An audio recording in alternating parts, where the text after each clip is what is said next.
Hey guys, DField here, and welcome back to another H1Z1 video. Today we are actually going to be covering some intermediate tips and tricks that will help you guys elevate your gameplay to the next level. Now, for those of you guys who don't watch me on a regular basis, I have about 400 hours on the H1Z1 game, so you could say I'm a bit of a above novice level, I would like to think of myself as. So I'm above average, but I would, like to give you guys some tips and tricks on how to elevate your gameplay to bring you to the next level. Now, guys, this tips and tricks video is going to kind of cover a little bit more of the intermediate to advanced techniques. So for those of you guys who want a more noob friendly guide, let me know in the comment sections down below, and I would love to actually cover a lot more of this game for you guys in depth.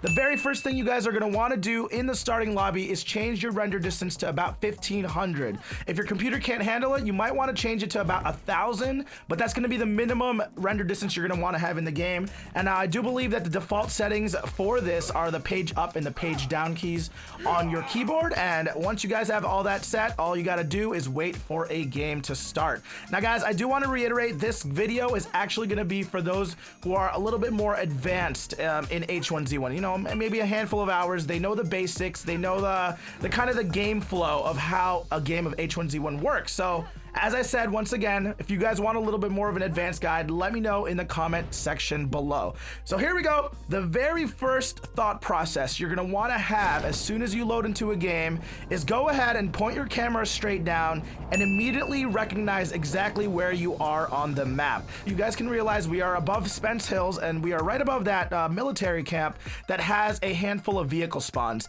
The very main thing that you guys are going to want to look for at the initial spawn is a vehicle. Forget about any spots that you know for looting. Forget about anything in general. If you are in a location where you know exactly where you are, make sure you go ahead and try to spot out a vehicle. There is a Jeep car spawn right in the middle of the camp. So I'm gonna be the first one there. I'm gonna try my hardest to go ahead and get myself to that Jeep to the best of my ability. Now, obviously, the start of the game is sometimes a little bit laggy depending on the server you're connected to. So there might be some latency issues, but if you guys are lucky, you guys are gonna be the only ones who land on that car and go ahead and take off.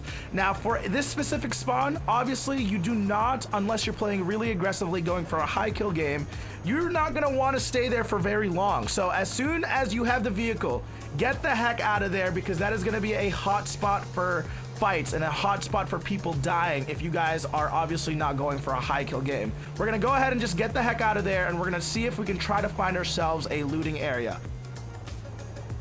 The very first thing that I normally want to loot is the Ruby Lake cabins, or these cabins right next to Ruby Lake. But obviously, as you guys can see right there on the screen, there's a person that landed here, and we obviously don't want to engage on him as we don't have any weapons yet. So we're just going to go ahead and drive by. But do remember, keep a mental note of where that player is. Does have access to a pickup truck, so that's always going to be on the back of our mind as we continue looting. So obviously, we're going to go ahead and head on over first of all to the cabins over here to get our first loot. And the one main thing that a lot of noobs do not do very, very efficiently is loot efficiently at the very start of the game. As you guys can see here, we're going to pick up all of the essentials and then reload our gun as soon as we have it available. And make sure you just loot fast, guys. A lot of you guys who are just getting started with the game, you guys loot very slowly. I mean, it's normal. Like, it's one of those things that is just, you learn with experience. Now, as you guys can hear in the background, there is a Jeep approaching, and me, this is kind of my play style. I like to play aggressively, and obviously, I don't want this guy to get the loot. So we're gonna go ahead and challenge this guy as he's still in the car. Toss over a couple of shots as he's leaving, and as you guys heard, I hit about a shot or two, and that just makes him completely not want to engage me, because obviously we already have the upper hand advantage. We're gonna go back as he's driving away, just finish looting, maybe grab a couple more AR ammo. It all is RNG at the start of the game, guys. We can hear gunfire in the background, as you guys can hear. Now, as you guys can see at the top right corner of your game screen, the map has just now revealed where the safe zone is. We're gonna want to open the map at least for a quick millisecond. As you guys do this more, you guys will be able to do it literally within less than a second. And just keep a mental note of where the green circle is so that we know where to head in the next stage of the game if we do happen to pass early game. Now, as I said, we did hear gunfire over here, so we are gonna run over and just see exactly what's up. There's a car to our left over here, and we just want to kind of play it a little bit careful, but we did see a person in this camp. Now what I'm gonna do here, he obviously gets the initial shot on me because we don't know where he's coming from. So I'm out in the open. I have to challenge this fight. The one main thing, guys, aim for the head. Obviously, that's a lot easier said than done, but this comes with practice. As you guys can see here, I see immediately where he is, and I aim my reticule at, like, as soon as I can, as fast as I can, straight to the head, and start firing off bullets. When it comes to the AR-15, it's probably one of the best and most reliable guns when it comes to H1Z1. I'm gonna pause it real quickly here. As you guys can see, I wanna heal up before I even start looting. And my thought process right here is I wanna have the med kit rolling as I'm looting the body. Remember guys, efficiency when it comes to looting. As you guys are looting dead bodies, this is your most vulnerable time. You gotta make sure that you're always listening to sounds, and you gotta make sure that you're always ready to hit that tab button to get out in case any fights ensue. So let's go ahead and roll the clip. As you guys can see, as soon as I heard the one bullet hit or miss, you immediately tab out and try to find cover on the opposite side of where you are hearing the sound. Now, obviously, we got really lucky. We got another noob on our hands over here who does not actually want to challenge us and push us, so he's going to go ahead and take that spot behind the rock. And I'm going to go ahead and take this time to actually heal up a little bit because obviously I just finished that open field fight. Now, if I turn around here, I'm going to go ahead and try to push this guy, but then immediately I hear a car behind me, and I decide to challenge here. Now, before I go ahead and challenge this guy, I want to go ahead and talk to you guys about my thought process in this sort of engagement where we are pinched in the middle. Now, as you guys can tell from the previous scene, the guy behind us is actually behind a rock right now, and there's actually a tent standing right behind our character. So as you guys can tell, my thought process is I want to put myself in a position where I can shoot at one guy and sort of have a little bit of cover from the other guy so I can't get shot at both times from both sides. Now, we do get lucky. This guy who just dipped from this cop car ended up having no gun. He was actually lobbing a couple of nades at us, and we'll go ahead and send some shots over and finish that kill. And then as soon as that kill is over, we flick our aim around and go ahead and put the reticule on the other guy's head and get the nice 2-tap. Obviously, guys, this is going to be one of those like sort of highlight videos. I literally just randomly recorded one of the starts of my game. This is not going to be a win, but it does give you guys a good idea of how to start. As I'm looting the body of the first guy that I actually initially killed without even healing, I hear another Jeep approaching from behind. And as soon as I hear that, remember, guys, positional advantage is always the key. Since he's going to be pushing us with a car, we want to try to find a little bit of cover as much as possible. So as you guys can see that I'm going to go ahead and run over to the tent here. And then at least as soon as my bullets are reloaded, let's go ahead and engage. We got very lucky with the starting scenario, already at 4 kills, and I hope that you guys are sort of getting the mindset of these sort of more advanced players. Now, in the distance, as we are reloading and healing here, we hear more Jeeps, so we want to go ahead and just take a little bit of cover so they're not more tempted to actually come charge us, and then we're going to go ahead and just start looting up. Now, guys, remember, the one main thing that a lot of the noobs do not know about in these when they're starting this game is that you gotta kind of know how to manage your inventory. Now, what I like to go is obviously I do the double AR shotgun strat for the most part. I try to rock at least 2 or 3 helmets in order to prevent myself from getting headshot in multiple fights, but anywhere from 2 to 3 helmets at the beginning of the game is always good. And then obviously you want to have at least 5 med kits or so. The bandages, always loot the bandages, and then obviously go ahead and reload everything, and it's time to move on out of here. So we do have a car, 4 kills. This is a start to a fantastic game. Obviously, we're going to loot everything that we can, like from these dead bodies that we have just now all killed. And it's time to start heading towards the safe zone now. Now, a lot of the more aggressive players like Ninja or like the Dr. Disrespect, when they're going for the high kill games, they aim immediately for the center circle of Pleasant Valley. Now, obviously, I'm not going to be one of those really aggressive players yet because I do not trust in my own skill. I just feel very unlucky when it comes to city fights.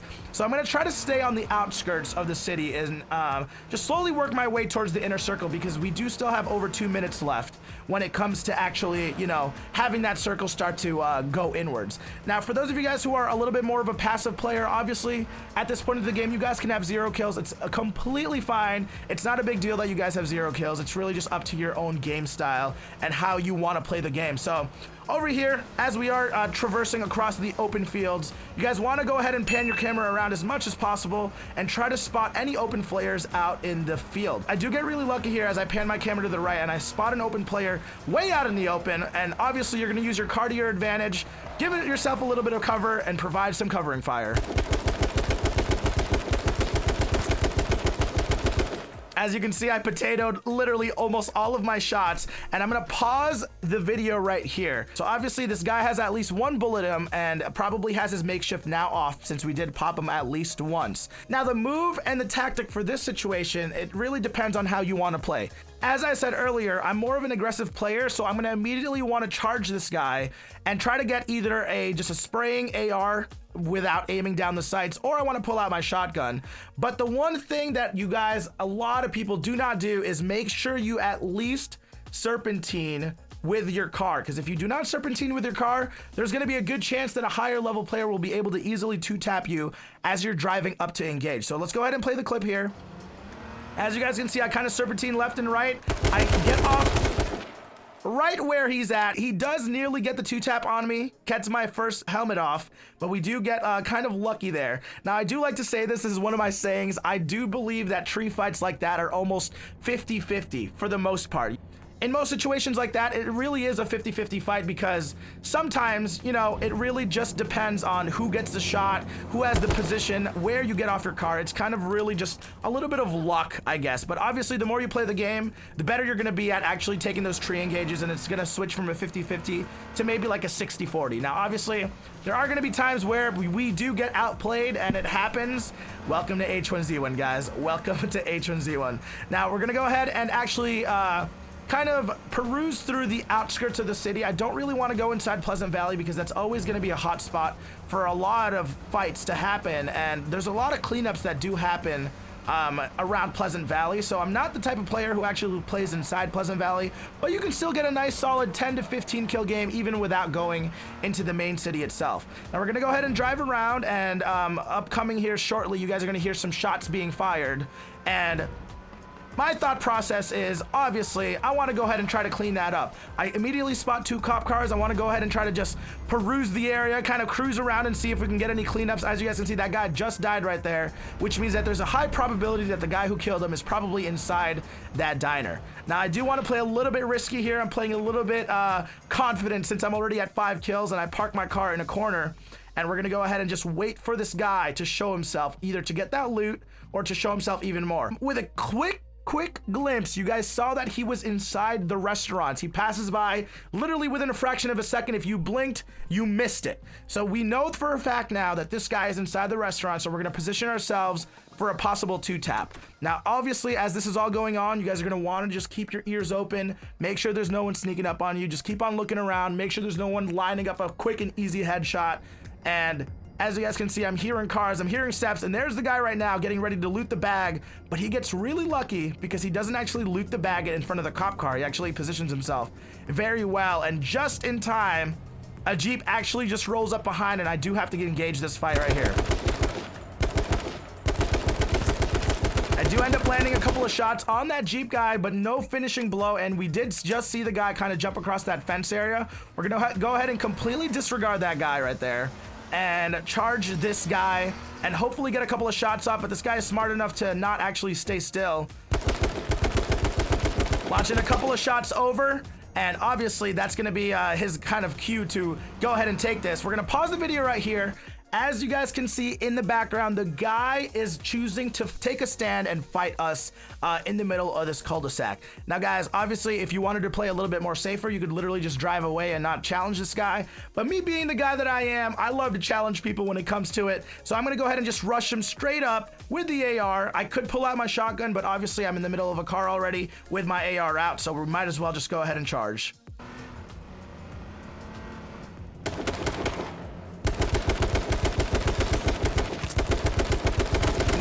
Potatoing my shots. Oh, you're so trash. And there you have it, folks. That is literally gonna be the first video of a tips and tricks video. That guy calling me trash. Welcome to H1Z1, guys. Anyways, if you guys want more advanced tutorial like this, I just kind of wanted to give you guys a little bit more of a behind the scenes play-by-play look on how I think about H1Z1 and how I think about and roll through some games so that you guys can get into the mindset into getting more and more kills for your guys' H1Z1 journeys. If you guys are wanting more of these types of H1Z1 videos, I will try to make more tutorials. Let me know down in the comments section below, and please hit that like button if I helped you out in any way. Thank you guys so much for watching. This is DField. We'll see you guys next time.